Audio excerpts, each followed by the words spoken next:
ആ പ്രചരണമൊക്കെ കള്ളപ്രചരണമാണെന്ന് ഈ ഒറ്റ സംഭവത്തിലൂടെ വ്യക്തമാണ്. ഇവർക്ക് എന്ത് കൊടുത്തിട്ടെന്താ കാര്യം? ഇവർക്ക് ഇത് നടപ്പാക്കാൻ കഴിവ് വേണ്ടേ? ഈ ഭരണരംഗത്ത് ഇവർക്ക് സാക്ഷരതയില്ല, നിരക്ഷരത. ഇവർക്ക് എവിടെ ആർക്ക് കൊടുത്ത് എന്താ?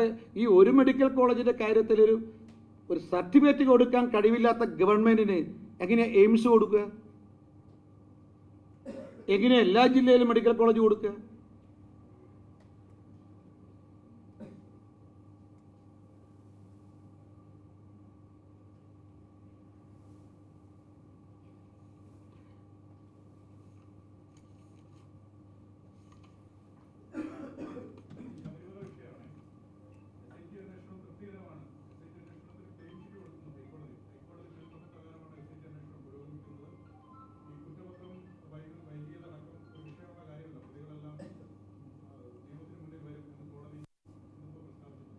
അല്ല, ഞങ്ങളുടെ ഇക്കാര്യത്തിൽ ഭാരതീയ ജനതാ പാർട്ടിയുടെ നിലപാട് വളരെ വ്യക്തമാണ്.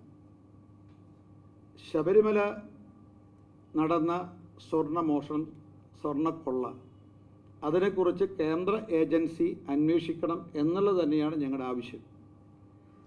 അത് ശരിവെക്കുന്ന രീതിയിലുള്ള പല പരാമർശങ്ങളും ഹൈക്കോടതിയുടെ ഭാഗത്തുനിന്ന് വിവിധ സമയങ്ങളിൽ ഉണ്ടായിട്ടുണ്ട്. അതുകൊണ്ട് ഞങ്ങൾക്ക് അക്കാര്യത്തിൽ ഒറ്റ അഭിപ്രായം മാത്രമേ ഉള്ളൂ. അല്ല, ഞങ്ങളുടെ അഭിപ്രായം ഞങ്ങൾ പറഞ്ഞല്ലോ.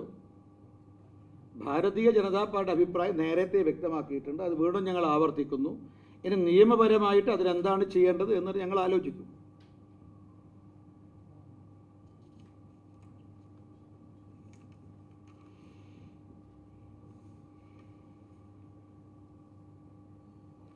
മറ്റൊന്ന്, നമ്മുടെ ഇപ്പം വെളപ്പിൽ ശാലയിൽ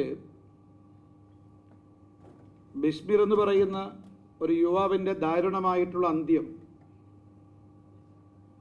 നിങ്ങളെല്ലാവരും റിപ്പോർട്ട് ചെയ്തതാണ്. മാത്രമല്ല, ഇപ്പോൾ പോസ്റ്റ്മോർട്ടം റിപ്പോർട്ട് വന്ന സമയത്ത് അവിടെ ആരോഗ്യവകുപ്പ് ജീവനക്കാരുടെ ഭാഗത്ത് നിന്ന് ഗുരുതരമായിട്ടുള്ള കൃത്യവിലോപങ്ങളും കൊടിയ അനാസ്ഥയും ഉണ്ടായതായിട്ട് വ്യാഖ്യാനിക്കുന്നുണ്ട്.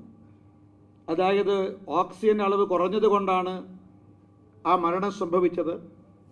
ഓക്സിജൻ കൊടുക്കാനുള്ള യാതൊരു നടപടിയും ആശുപത്രിയിൽ ഉണ്ടായിട്ടില്ല. ഒന്ന്, ചികിത്സ വൈകിച്ചു. രണ്ട്, ഓക്സിജൻ പോലും കൊടുത്തില്ല. ഓക്സിജനില്ലാത്ത ആംബുലൻസിലാണ് മെഡിക്കൽ കോളേജിലേക്ക് കൊണ്ടുപോയത്. ഇത്തരത്തിലെ ഗുരുതരമായിട്ടുള്ള കണ്ടെത്തലുകൾ പോസ്റ്റ്മോർട്ടം റിപ്പോർട്ടിലുണ്ട്. ഇതിനെക്കുറിച്ച് DYSP റാങ്കിൽ കുറയാത്ത ഉദ്യോഗസ്ഥൻ അന്വേഷിക്കുമെന്ന് മുഖ്യമന്ത്രിയും DGPയും ഉറപ്പ് നൽകിയിട്ടും ഇതുവരെ അന്വേഷണം ആരംഭിച്ചിട്ടില്ല. രണ്ട്, ഈ ഉദ്യോഗസ്ഥന്മാരുടെ പേരിൽ നിയമപരമായ നടപടിയെടുക്കുന്നതിന് പകരം, അന്വേഷണം നടത്തി നടപടിയെടുക്കുന്നതിന് പകരം ഇന്നലെ മിനിഞ്ഞാന്നും ആശുപത്രി അടച്ചിട്ടു.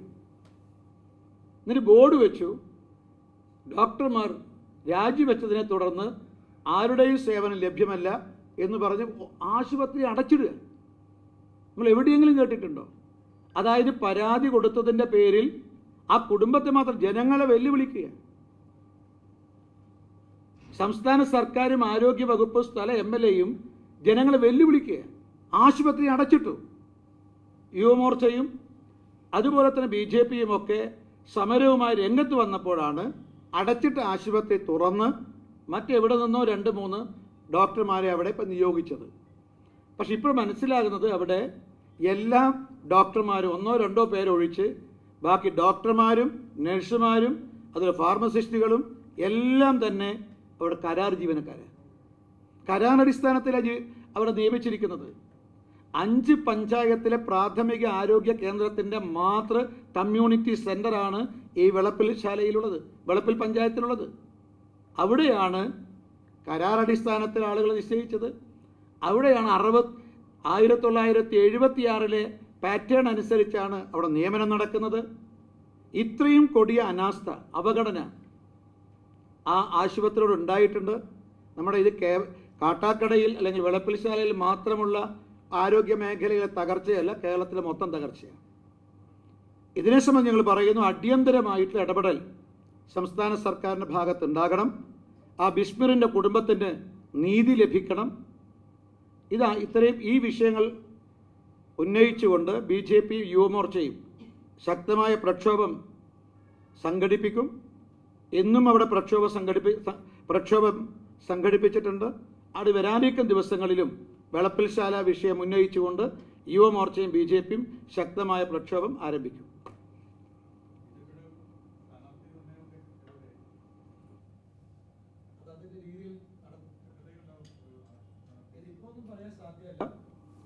നമ്മുടെ ഈ ലിസ്റ്റ് തയ്യാറായിട്ട് കേന്ദ്ര നേതൃത്വം അനുമതി നൽകിയാൽ നമ്മൾ മാധ്യമ സുഹൃത്തുക്കൾ അപ്പം തന്നെ അറിയിക്കും. ഒരു മിനിറ്റ് പോലും വൈകിക്കില്ല. അല്ല, എല്ലാവരും, ഞങ്ങളുടെ എല്ലാ നേതാക്കന്മാരും, അത് സംസ്ഥാന നേതാക്കന്മാർ മുതൽ ബൂത്ത് നേതാക്കന്മാർ വരെ ഈ ഇലക്ഷൻ പ്രവർത്തനത്തിൽ സജീവമാണ്. അതിനെക്കുറിച്ചൊന്നും ഇപ്പം പറയാൻ സാധ്യമല്ല. അതാണ് നമ്മുടെ പാർട്ടി നേതൃത്വമാണ് തീരുമാനിക്കുന്നത്. കേന്ദ്ര നേതൃത്വത്തിന് അനുമതി നൽകണം, എന്നാൽ മാത്രമേ പറയാൻ സാധിക്കൂ. കാട്ടാക്കട മാത്രമല്ല, 140 മണ്ഡലങ്ങളിലെ സ്ഥാനാർത്ഥികളെ സംബന്ധിച്ച്.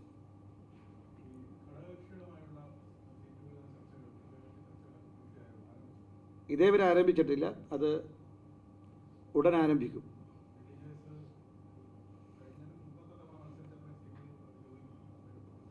ഓക്കെ, നമുക്ക് ഇന്നിതുപോലെ ബാക്കിയെല്ലാം നമുക്ക്